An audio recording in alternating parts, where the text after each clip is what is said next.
Psalm 30 verses 2, 4-6, and 11-13. I will praise you, Lord, for you have rescued me.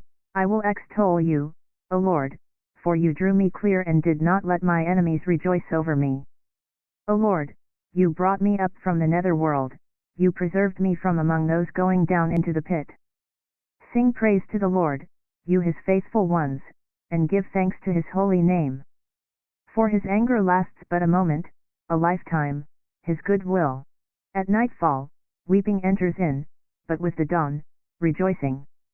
Hear, O Lord, and have pity on me, O Lord, be my helper. You changed my mourning into dancing, O Lord, my God, forever will I give you thanks.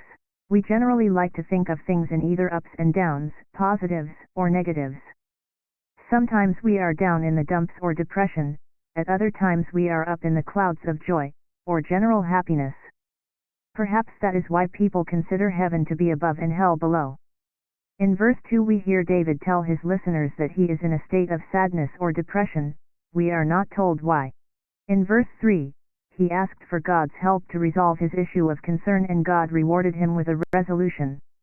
The theme of the whole psalm is one of personal thanksgiving for God's repeated care and deliverance in the lives of his believers. Both David's life experience and our own life experience provides us with many reasons to give worship to God.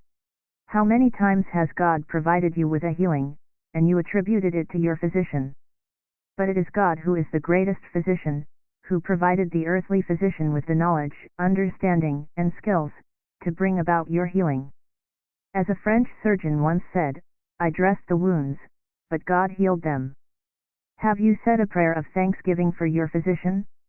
Have you said a prayer of thanksgiving for God guiding the physician to an accurate diagnosis?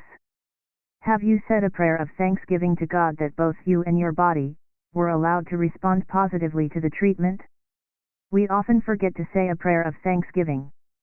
But it is important to remember that it is only through God's mercy and providence that we receive healing.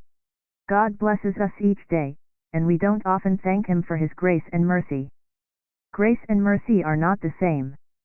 Grace is the unmerited divine assistance given to humans for their regeneration or sanctification.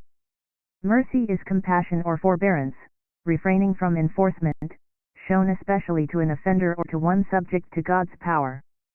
Just when you think nothing else can happen, it does. Then you think, I can't make it, but you do. You call it luck? I call it God's grace and mercy. NoJudgingAllowed.com